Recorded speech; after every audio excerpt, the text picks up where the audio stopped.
നമസ്കാരം. മിഡിൽ ഈസ്റ്റിൽ എന്തൊക്കെയാണ് പ്രധാനപ്പെട്ട വാർത്തകൾ നോക്കാം. ആദ്യമായിട്ട് പോകേണ്ടത് ഇസ്രയേലിലേക്കാണ്. വളരെയധികം വിചിത്രമായിട്ടുള്ളൊരു വാർത്തയാണ് ഇസ്രയേലിൽ നിന്ന് വരുന്നത്. അതായത് വെസ്റ്റ് ബാങ്കിലുള്ള ഒരു മുതല ഫാം ഉണ്ട്. അതായത് പെറ്റ്സെൽ എന്നാണ് ഈ ഒരു മുതല ഫാമിന്റെ പേര്. അവിടെയുള്ള ഏകദേശം 200ഓളം മുതലകളെ ഇപ്പോൾ ഇസ്രയേലി സിവിൽ അഡ്മിനിസ്ട്രേഷൻ ദയാവധത്തിന് വിധേയമാക്കാൻ പോകുന്നു എന്ന രീതിയിലാണ് ഇസ്രയേലിൽ നിന്ന് വരുന്ന വാർത്തകൾ. ഇസ്രയേലി മാധ്യമമായിട്ടുള്ള വൈനെറ്റ് ആണ് ഇത് സംബന്ധിച്ചുള്ള റിപ്പോർട്ട് ഇപ്പോൾ പുറത്തുവിട്ടിരിക്കുന്നത്. സുരക്ഷാ പ്രശ്നം മുൻനിർത്തിക്കൊണ്ടാണ് ഇത്തരമൊരു തീരുമാനമെന്നാണ് ഇസ്രയേലി അതോറിറ്റികൾ ഇതിനെക്കുറിച്ച് പറയുന്നത്. 2013 തന്നെ ഈ ഒരു ഫാം അടച്ചുപൂട്ടിയതാണ്. എന്നാൽ ഇതിന്റെ ഉടമ, ഈ ഒരു ഫാമിന്റെ ഉടമയിൽ നിന്ന് കാര്യമായ രീതിയിലുള്ള മെയിൻ്റനൻസോ അതുമായി ബന്ധപ്പെടുത്തിയ കാര്യങ്ങളോ ഒന്നും തന്നെ നടക്കാതിരുന്നതിനെ തുടർന്ന് ഇത്തരം മുതലകൾ, അതായത് ഈ ഫാമിലുള്ള മുതലകൾ, അവ വേലി പൊളിച്ച് പുറത്തേക്ക് കടക്കാനായിട്ടുള്ള ഒരു സാഹചര്യം അവിടെ ഉണ്ടായി. ഇതിനെ തുടർന്ന് തന്നെ അവിടെയുള്ള പ്രദേശവാസികളുടെ ജീവന് തന്നെ ഇത് ഭീഷണിയായി മാറി. ഇവിടെയുള്ളത്, അതായത് ഈ ഫാമിലുള്ളത് സാധാരണ മുതലകളല്ല, ഇവ നൈൽ മുതലകൾ എന്നാണ് അറിയപ്പെടുന്നത്. അതായത് ഇത്തരം മുതലകൾക്ക് 4 മുതൽ 5 മീറ്റർ വരെ നീളമുണ്ടാകും. അതുപോലെ തന്നെ ഏകദേശം 400-നും 500-നും ഇടയിൽ ഭാരവും ഉണ്ടാകും. അതുപോലെ തന്നെ ഇത്തരം മുതലകൾക്ക് ബൈറ്റ് ഫോഴ്സ് അത് വളരെയധികം കൂടുതലായിരിക്കും. അതായത് ശക്തമായുള്ള കടി ഏൽപ്പിക്കാൻ ഇത്തരം മുതലകൾക്ക് സാധിക്കും. അതിനാൽ തന്നെ ഇത്തരം മുതലകൾ പുറത്തേക്ക്, അതായത് വേലി പൊളിച്ച് ഇത്തരം മുതലകൾ പുറത്തേക്ക് ചാടുകയാണ് എന്നുണ്ടെങ്കിൽ അത് പ്രദേശവാസികൾക്ക് തന്നെ വൻ ഭീഷണിയായിരിക്കും ഉയർത്തുന്നത്. ഇസ്രയേലി മാധ്യമമായിട്ടുള്ള വൈനെറ്റിന്റെ തന്നെ മറ്റൊരു വാർത്തയും വളരെയധികം ശ്രദ്ധേയമാണ്. അതായത് ഇസ്രയേലിന്റെ തന്നെ മാധ്യമമാണിത്. ആ ഒരു മാധ്യമം കൊടുത്ത മറ്റൊരു വാർത്ത, അതിന്റെ ഒരു തലക്കെട്ടാണ് ഞാനിവിടെ വായിക്കാൻ പോകുന്നത്.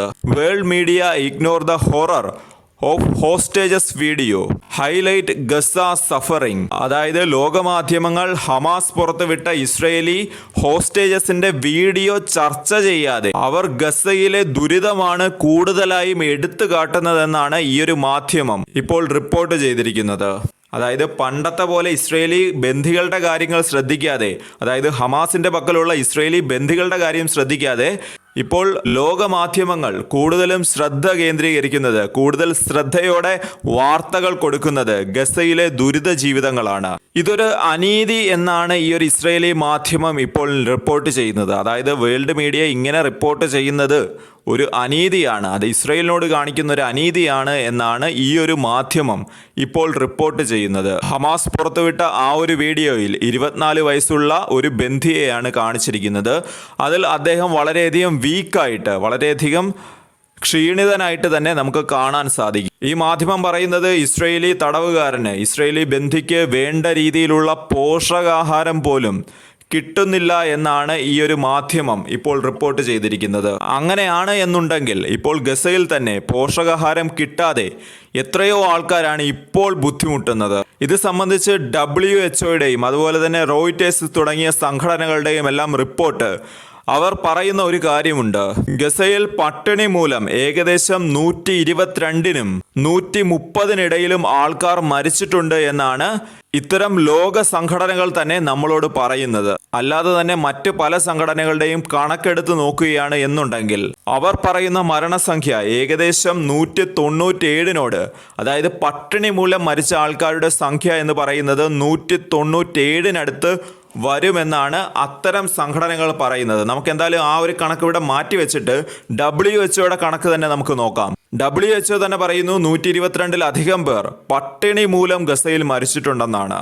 ഈ കണക്കെല്ലാം മുമ്പിൽ നിൽക്കുമ്പോഴാണ് ഇപ്പോൾ ഇസ്രയേലി മാധ്യമം അവരുടെ ഒരു തടവുകാരന് പോഷകാഹാരം കിട്ടുന്നില്ല എന്ന രീതിയിൽ വാർത്ത കൊടുത്തിരിക്കുന്നത്.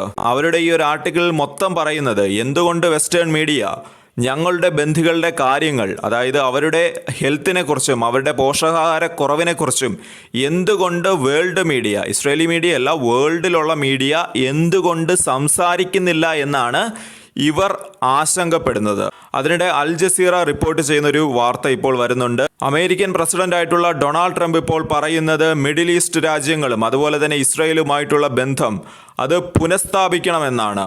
അതായത് ഔപചാരികമായിട്ടുള്ള ആ ഒരു ബന്ധം അത് പുനഃസ്ഥാപിക്കണമെന്നാണ് ഇപ്പോൾ ട്രംപ് പറയുന്നത്. സൗദി അറേബ്യ, ഇസ്രയേൽ അവർ തമ്മിലുള്ള ഒരു ഔപചാരിക ബന്ധം അത് പുനഃസ്ഥാപിക്കുകയാണ് തൻ്റെ സ്വപ്നമെന്നാണ് ഡൊണാൾഡ് ട്രംപ് ഇവിടെ പറയുന്നത്. അറബ് ഇസ്രായേൽ ബന്ധം മെച്ചപ്പെടുത്തണമെന്നുള്ള ഈ ഒരു ആഹ്വാനം, അതായത് ട്രംപിന്റെ ഈ ഒരു ആഹ്വാനത്തിന് കാരണം എന്താണ്, അതായത് ഈ ഒരു സാഹചര്യത്തിൽ കാരണം എന്താണ് എന്നുള്ളത് ഇപ്പോഴും വ്യക്തമല്ല.